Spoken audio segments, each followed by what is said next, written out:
True Bowling Horror Stories story. 1. The perfect game. Mike had been bowling for 37 years and he'd never rolled a perfect game. Not once. He'd come close plenty of times, gotten as far as the 10th frame with a streak going, only to watch his ball drift into the gutter or leave a stubborn 7-10 split. His friends at Sunset Lanes knew his struggle. They'd seen him practice for hours, seen the frustration build in his shoulders as another game slipped away from perfection. That's why when Mike announced he was switching to the old North Side bowling alley across town, everyone thought he'd finally lost it. North Side had been closed for 15 years. The building sat empty and dark, its neon sign flickering occasionally like a dying heartbeat. But Mike insisted it had reopened under new management. He said they had the best lanes in the state, perfectly oiled and maintained. "You're seeing things, Mike," his buddy Dave told him over beers. "That place has been dead since 2008, remember? Old man Peterson, who owned it, died in that fire, and nobody wanted to buy the property after what happened." Mike just smiled and shook his head. "You guys don't know what you're talking about. I bowled there last night. Cut a 267. Best game of my life." Dave exchanged glances with the other regulars. Mike did look different lately. Happier, more confident, and his scores at Sunset Lanes had been improving dramatically over the past few weeks. Maybe there really was something to this Northside business. But when Dave drove past Northside on his way home that night, the building looked as abandoned as ever. Weeds grew through cracks in the parking lot. The windows were boarded up. The only light came from a street lamp that cast long shadows across the empty lot. Mike kept talking about Northside for weeks. He described the smooth, polished lanes in vivid detail, the way the pins fell with a satisfying crash, the vintage jukebox that played classic rock between frames, the friendly staff who knew exactly how he liked his beer served, and his scores, always improving, always getting closer to that elusive perfect game. His wife Sarah started to worry when Mike began disappearing 3 or 4 nights a week, claiming he was at Northside.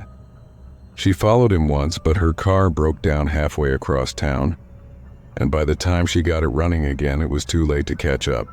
When she confronted Mike about it, he just smiled and said she wouldn't understand. This was about more than bowling. This was about achieving perfection. The night Mike finally bowled his perfect game was a Tuesday in October. He came home around midnight, practically glowing with excitement. He woke Sarah up to tell her the news, describing each strike in detail, the way the ball felt in his hands, the sound it made as it connected with the pins, the crowd cheering as he approached the 10th frame. "What crowd?" Sarah asked. "I thought you said the place was usually empty." Mike paused for a moment, his smile flickering. "Oh, you know, the regulars. They come out for the big moments." But something in his voice made Sarah's skin crawl. The way he said regulars sounded wrong, like he was talking about something else entirely. The next morning, Sarah called Dave. Together, they drove to Northside Bowling Alley in broad daylight. The building looked even worse than Sarah remembered. The roof had partially collapsed on the east side. Graffiti covered what remained of the walls. The parking lot was completely overgrown with weeds and small trees. Dave walked up to the front entrance and peered through a gap in the boarded windows. "Jesus Christ," he whispered. Sarah joined him and looked inside. The interior was gutted. Charred beams hung at dangerous angles. The floor was covered with debris and standing water. There were no bowling lanes. There was no jukebox. There was nothing but the remains of a building that had burned down 15 years ago. That evening, Mike prepared to leave for Northside as usual. Sarah blocked the front door. "Mike, we went there today. The place is destroyed. It's been destroyed for 15 years. You're not bowling anywhere. Where are you really going?" Mike looked at her with genuine confusion. "Sarah, what are you talking about? I bowled a perfect game there last night. I'm going back tonight to see if I can do it again." She showed him photos she'd taken on her phone. The collapsed roof, the burnt interior, the empty lot. Mike stared at the pictures for a long time, his face growing pale. "This isn't right," he said finally. "This isn't what I see." He pushed past her and walked to his car. Sarah followed, begging him not to go, but Mike was determined. As he drove away, she noticed something that made her blood freeze. In the back window of his car, she could see bowling pins. Not a bowling bag or equipment case. Actual pins. 10 of them. Arranged in a perfect triangle formation. She called the police, but they said there wasn't much they could do. Mike was an adult and he wasn't technically missing. They agreed to do a welfare check at Northside, but when they arrived, they found only an empty lot and an abandoned building. Mike didn't come home that night. Or the next night. Or the next. Sarah organized search parties. They combed the woods around Northside. They dragged the pond behind the building. They searched everywhere within a 20-mile radius. No trace of Mike or his car was ever found. But strange things began happening at bowling alleys across the city. Players reported seeing a man who matched Mike's description, playing alone on empty lanes late at night. He would bowl frame after frame with mechanical precision, never missing a strike. The pins would fall with an odd muffled sound, almost like they were screaming. Security cameras captured footage of these incidents, but the video was always distorted. The man's face was never clear. Sometimes he appeared to be transparent. And the pins, when you watched the footage in slow motion, the pins seemed to be moving on their own, throwing themselves into the gutters even before the ball reached them. Dave saw him once at Sunset Lanes around 2 a.m. He'd forgotten his wallet and came back to retrieve it from his locker. The building should have been empty, but he heard the distinctive sound of strikes being bowled. He followed the sound to lane 12, Mike's old favorite. There was Mike looking exactly as he had 3 months ago, bowling alone. But something was terribly wrong. Mike's movements were too smooth, too perfect. Each throw was identical to the last, and the pins, Dave could swear the pins were falling before Mike even released the ball. "Mike," Dave called out. Mike turned, and Dave immediately wished he hadn't. Mike's face was pale and waxy. His eyes were completely black. When he smiled, Dave could see that his teeth had been replaced with small white bowling pins. "Perfect game," Mike said in a voice that sounded like it was coming from inside a deep well. "Every time. Perfect game," Dave ran. He called the police, but when they arrived, lane 12 was empty. The only evidence that anyone had been there was a scorecard on the table. Frame after frame of strikes, game after game of 300, and at the bottom, written in what looked like ash, "The regulars are so proud." The sightings continued for months. Mike appeared at different bowling alleys throughout the state, always alone, always bowling perfect games. Players began to avoid the alleys where he'd been seen. Some claimed that after Mike's visits, their own games would become unnaturally perfect for a few days. But then, they'd lose the ability to bowl entirely. Their hands would shake. Their legs would give out. Some forgot how to hold a bowling ball. Sarah moved away from the city, but she still gets calls sometimes. People who've seen the security footage online. People who claim to have bowled against Mike. They all ask the same question. How do you stop a perfect game that never ends? She doesn't have an answer, but she knows one thing for certain. Mike got what he wanted. He achieved perfection.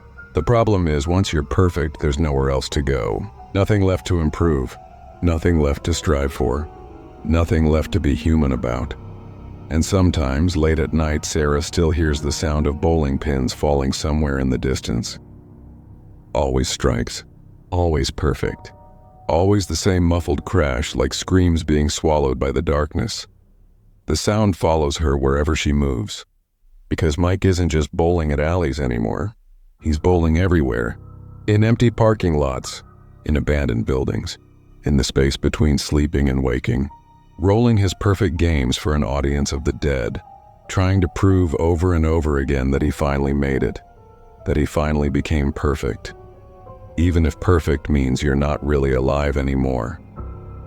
Story 2. Lane 13. The renovations at Parkview Bowling Center were supposed to take 3 months. They ended up taking nearly 2 years, and by the time they were finished, Half the original staff had quit or moved away. The new owner, Marcus Chen, had bought the property cheap from the bank after the previous owners went bankrupt. He had big plans for the place: modern electronic scoring, LED lighting, a full restaurant, even an arcade section. But there was one problem that none of the contractors could explain. Every set of blueprints showed 12 bowling lanes. The building was designed for 12 lanes. The city permits were filed for 12 lanes. But when construction was finished, there were 13.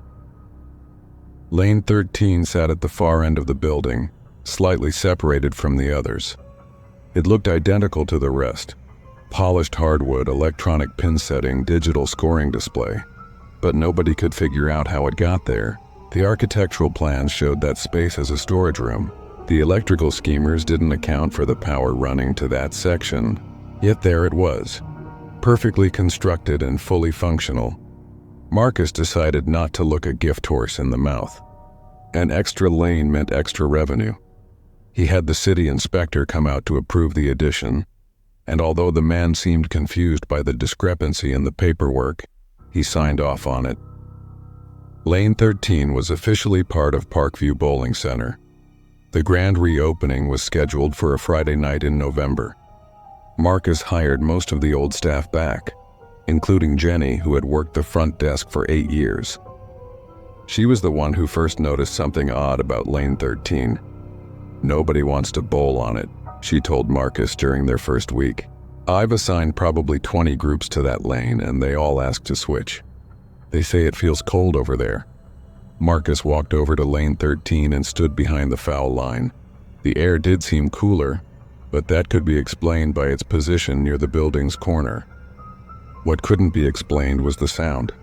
Even when no one was bowling, you could hear a faint rumbling coming from the pin deck area, like distant thunder or something heavy rolling around in the dark.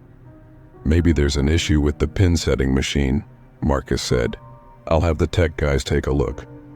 But when the technicians examined Lane 13, they found everything in perfect working order.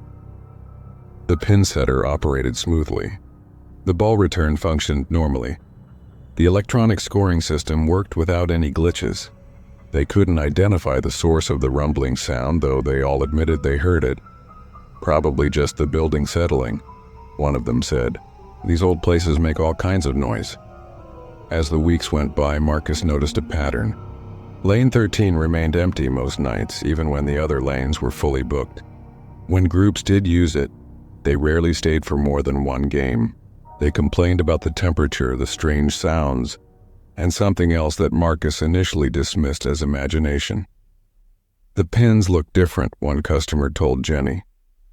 "I can't explain it, but when you knock them down, they don't fall like regular pins. They kind of writhe." Jenny mentioned this to Marcus, who decided to bowl a few games on Lane 13 himself. He wanted to see what all the fuss was about. It was a Tuesday night and the alley was nearly empty. Marcus set up on Lane 13 with his personal ball and shoes. The first thing he noticed was the silence. The ambient noise from the other lane seemed muffled here, as if the sound was being absorbed by something. The second thing he noticed was the cold. Not just cool air, but a bone-deep chill that made his fingers stiff. He bowled his first ball. It was a decent shot, taking down 7 pins. But as the remaining pins settled, Marcus could swear he saw them move slightly, as if they were trying to right themselves. He shook his head and approached for his spare attempt. The ball felt heavier on his second throw. Much heavier. By the time it reached the pins, it was moving so slowly that Marcus was sure it would stop short. But it didn't. It connected with enough force to scatter the remaining pins violently, sending them flying in directions that defied physics. As Marcus watched, one of the fallen pins rolled behind the others and seemed to disappear into the floor, not through a gap or hole, but into the solid wood itself, like it was sinking into quicksand. He called out to Jenny, but when she came over, all 10 pins were standing normally, ready for the next frame. The automatic scoring system showed a spare. Everything looked perfectly normal. "Did you see that pin disappear?" Marcus asked. Jenny looked at the pin deck, then back at Marcus with concern. "Marcus, the pins are all there. Are you feeling okay?" Marcus completed the game, but his concentration was shot. Every throw seemed wrong.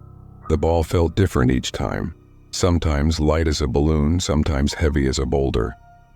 The pins made sounds when they fell that reminded him of voices, though he couldn't make out any words. When he finished, the scoring display showed a 298, 2 pins short of a perfect game, which was impossible. Marcus was a decent bowler, but he'd never scored higher than 185 in his life. He stared at the screen, certain there had been a malfunction. That night, Marcus stayed late to review the security footage from lane 13. What he saw made him question his sanity. On the recording, Marcus appeared to be bowling normally, but the ball he was throwing wasn't the one from his bag. It was larger, darker, and seemed to absorb light rather than reflect it. And the pins weren't standard bowling pins. They were taller, thinner, and they moved with fluid, organic motions when they were struck.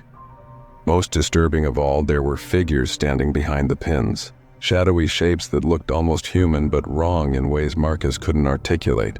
They seemed to be watching the game, occasionally reaching out to touch the pins or guide Marcus's ball. Marcus rewound the footage and watched it again. This time everything looked normal. Standard pins, regular bowling ball, empty lane. But when he fast-forwarded to his actual visit, the strange images returned. He decided to close lane 13 indefinitely, citing mechanical problems. But that only made things worse. With lane 13 out of service, customers began complaining about problems with the other lanes. Balls would change direction mid-throw. Pin setters would malfunction, leaving pins standing at impossible angles. The scoring systems would display impossible numbers, negative scores, scores in the thousands, sometimes just symbols that looked like ancient writing. Jenny started having dreams about lane 13. In the dreams, she was bowling alone while shadowy figures watched from the darkness behind the pins. Every throw was a strike, but instead of falling, the pins would scream and dissolve into black liquid that flowed toward her feet. She would try to run, but the lane stretched endlessly ahead of her, and the screaming would get louder and louder until she woke up. Other employees reported similar dreams. Marcus himself began to see lane 13 in his sleep, but in his dreams it wasn't part of Parkview Bowling Center. It was somewhere else entirely. A vast dark space filled with hundreds of lanes that stretched beyond the horizon. Thousands of people were bowling simultaneously, but they weren't playing against each other. They were playing against something that Marcus couldn't see clearly, something that existed in the shadows between the lanes. The breaking point came on a Saturday night in February. The alley was packed with every available lane in use except lane 13. Around 10 p.m., the lights in that section began to flicker. Then the rumbling sound that had been faint before became loud enough for everyone to hear. Customers stopped bowling and turned to stare at lane 13.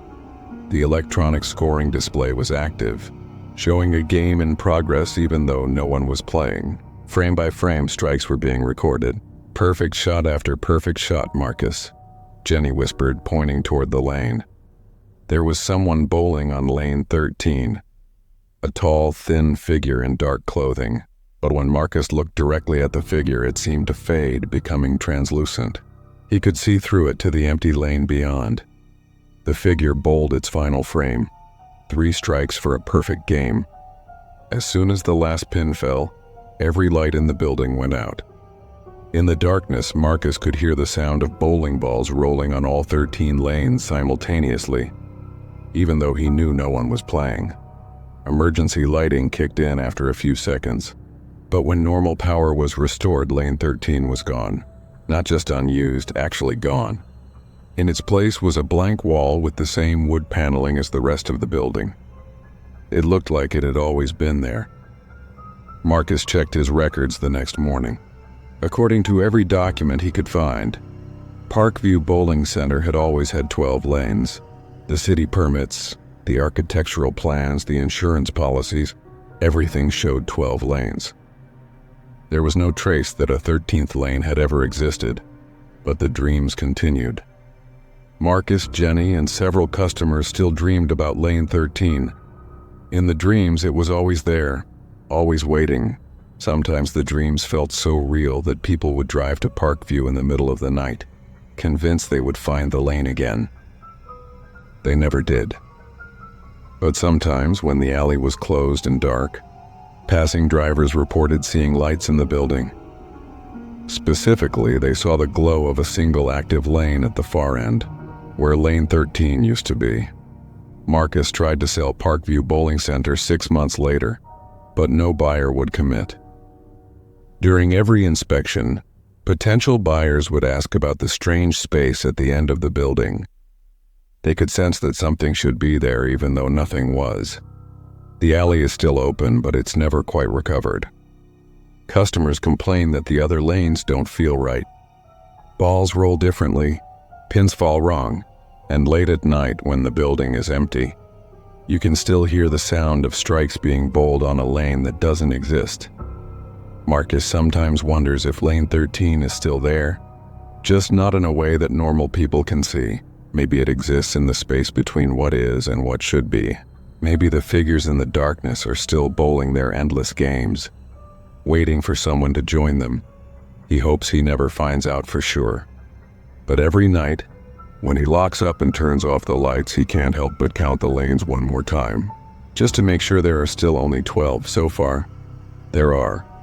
But sometimes in his peripheral vision, he sees the flicker of a 13th light that shouldn't be there, and he knows that Lane 13 is still waiting. Story 3. The Midnight League. The Westfield bowling alley had been in Emma's family for 3 generations. Her grandfather built it in 1952. Her father expanded it in the 1980s, and now it was hers to run. She knew every creak in the floorboards, every quirk of the pin-setting machines, and every regular customer by name, which is why she immediately knew something was wrong when she found the league registration form on her desk that Tuesday morning. The form was for a group calling themselves the Midnight League, 12 bowlers, requesting lanes 7 to 9 for every Tuesday night from midnight to 3 a.m. The registration fee was paid in cash, exact change, down to the penny, and the bills looked old. Not old like antique currency, but old like they'd been sitting in a drawer for decades. Emma checked her scheduling system. Those lanes were always available during those hours. The alley closed at 11 p.m. on weekdays, and she'd never had anyone request such a late time slot. She tried calling the phone number on the form, but it was disconnected. The address listed was for a house that had been demolished 5 years earlier to make way for a shopping center.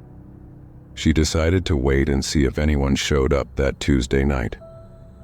At 11 p.m., she went through her usual closing routine, turning off most of the lights, activating the security system, locking the front doors.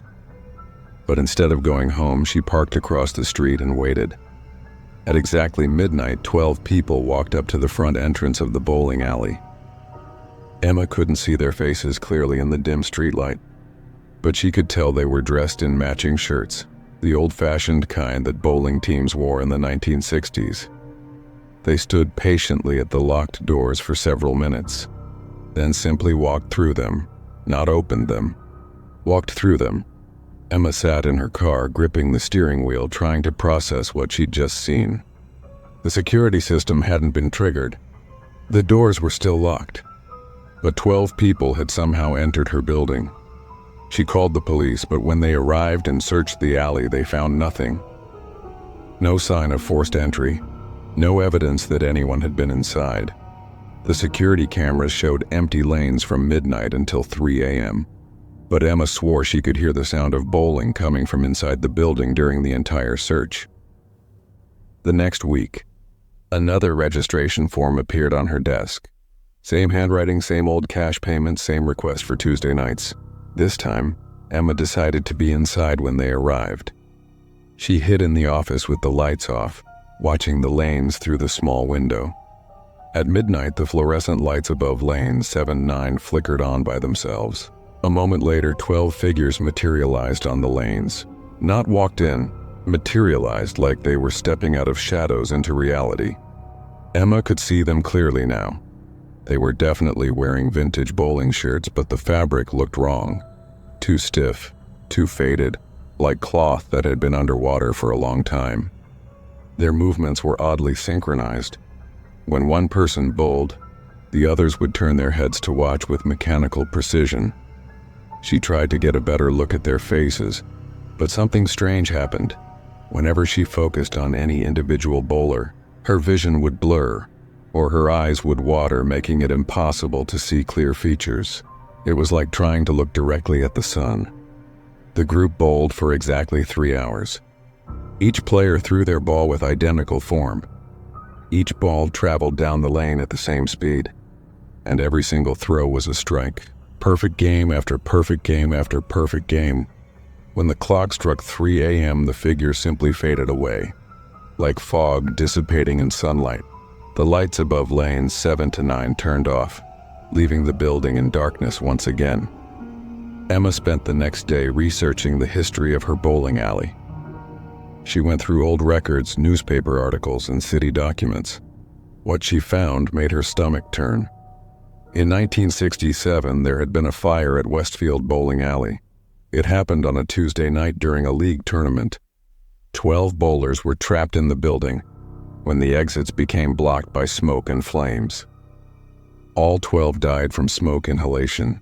Their bodies were found on lanes 7 and 9. The newspaper article included a team photo of the victims. They were wearing matching bowling shirts that looked identical to the ones Emma had seen. But the photo was too grainy and old for her to make out individual faces clearly. Emma decided she couldn't let this continue. She changed the locks, installed additional security measures, and hired a night security guard. But none of it made any difference. Every Tuesday night, the Midnight League returned. They walked through locked doors, ignored security guards, and bowled their perfect games while security cameras recorded empty lanes. The security guard, a tough ex-military man named Pete, quit after 2 weeks. "I don't know what's happening in there," he told Emma, "but I'm not dealing with it anymore. I can hear them bowling clear as day, but when I go to check, there's nobody there. And the temperature, it drops like 20 degrees around those lanes at midnight. That's not normal." Emma tried ignoring them, hoping they would eventually stop coming, but the strange occurrences began spreading beyond Tuesday nights.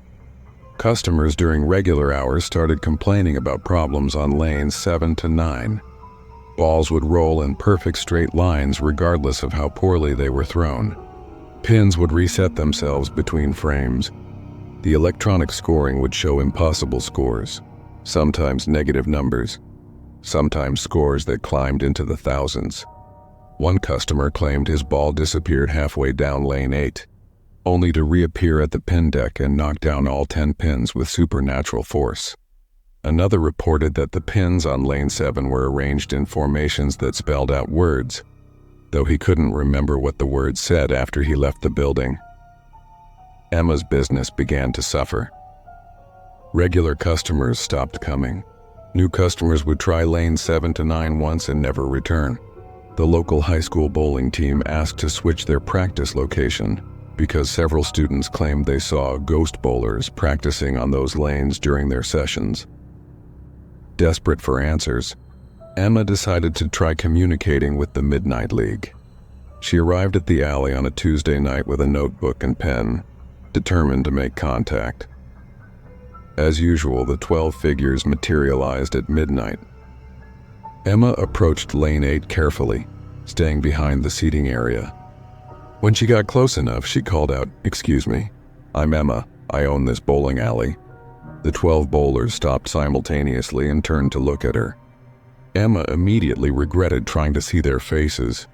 Where features should have been, there was only darkness, not black skin or shadows, but an absence of anything visual, like looking into a hole in reality.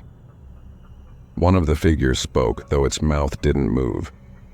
The voice seemed to come from everywhere at once, like it was being broadcast through the building's sound system. "We have registered for these lanes. We have paid our fees. We wish to continue our games, but you're not alive," Emma stammered. "You died in the fire in 1967. The fire interrupted our tournament. We were not finished. We will continue until we are finished. How long will that take? We must complete our season. 47 years remain. Emma felt her legs go weak. 47 years? You've been bowling here for over 50 years and you need 47 more? The season is 100 years. This was agreed upon.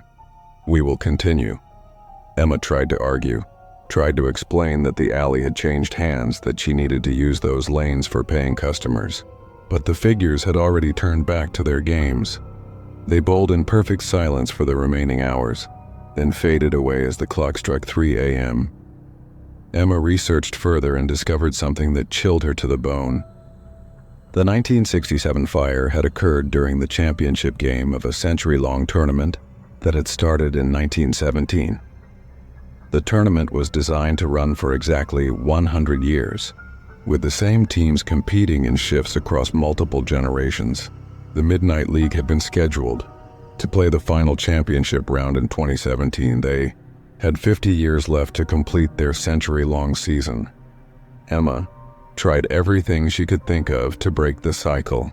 She consulted priests, psychics, and paranormal investigators. She had the lanes completely refinished, thinking that might disrupt whatever energy was keeping the ghosts anchored. She even considered tearing down that section of the building. Nothing worked. The Midnight League continued their eternal tournament, and their presence made lanes 7 to 9 increasingly unusable for living customers. Emma's business struggled, and she was forced to take out loans to keep the alley running. But then she discovered something in her grandfather's personal papers that changed everything. Hidden in a box of old receipts and maintenance records was a contract dated 1917. It was an agreement between the original owner of the land and a group calling themselves the Eternal League. The contract granted them the right to use the property for bowling purposes for exactly 100 years, from 1917 to 2017. The document was signed by her great-grandfather, whom she'd never met. According to the contract, the Eternal League had agreed to pay a substantial sum for their century-long reservation. The payment was to be made in installments, one payment every Tuesday night for 100 years. Emma counted the old bills that had come with each registration form. The amount matched exactly what the contract specified for weekly payments. She also found a final clause that made her blood run cold.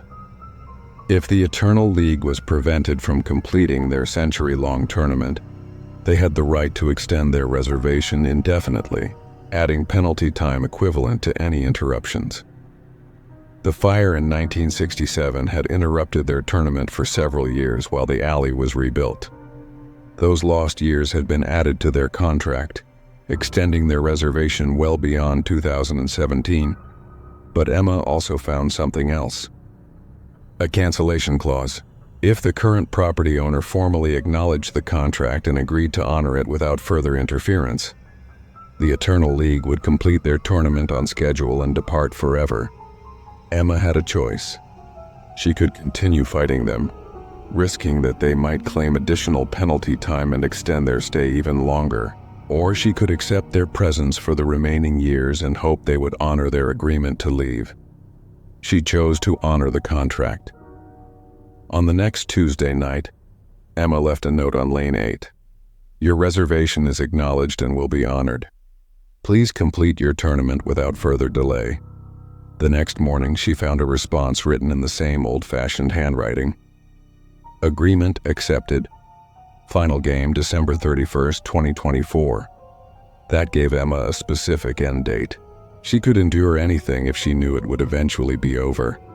For the next 2 years, she worked around the Midnight League's schedule. She closed lanes 7 to 9 during regular hours, telling customers they were undergoing maintenance. She focused on building up business on the other lanes and added new attractions like arcade games and a snack bar.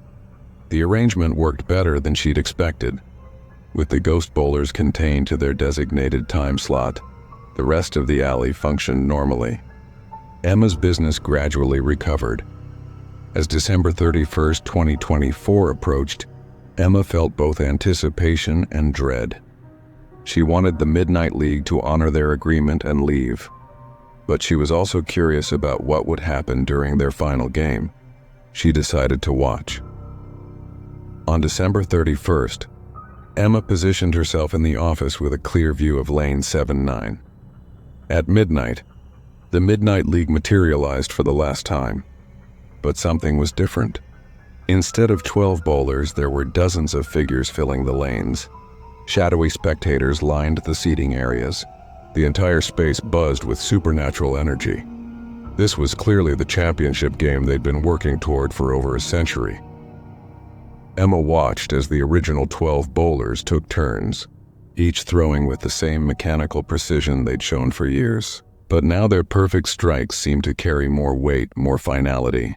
With each fallen pin, the spectral audience would surge with silent excitement. The game continued past 3 a.m. Emma watched as the clock struck 4, then 5, then 6 a.m. The tournament wasn't going to end at the usual time. This was their moment, and they were going to see it through. Finally, at 6:47 a.m., the final bowler threw the final strike of the century-long tournament. The moment the last pin fell, every figure in the building turned toward Emma's office window. They raised their arms in what looked like a gesture of acknowledgement or thanks. Then they all faded away simultaneously, like someone had turned off a television. Emma waited several minutes before venturing onto the lanes. Everything looked completely normal. The lanes were clean and ready for use. The electronic scoring displays showed zeros. There was no trace that anything supernatural had ever happened there. But on the ball return of lane 8, Emma found a small metal trophy. It was tarnished with age and engraved with the words, "Eternal League Champions 1917-2024. Thank you for your patience." Emma kept the trophy in her office as a reminder of the strangest chapter in her family's bowling alley history. Lane 7-9 became popular again with regular customers. The temperature returned to normal. The scoring systems worked perfectly. The Midnight League never returned. But sometimes, late at night when Emma is closing up, she thinks she can hear the faint echo of strikes being bowled somewhere in the distance. Not in her building, somewhere else entirely. Maybe the Midnight League found another alley to haunt. Maybe they're still playing their eternal tournament in some other dimension. Emma hopes they found the competition they were looking for, and she hopes they never decide to come back for a rematch.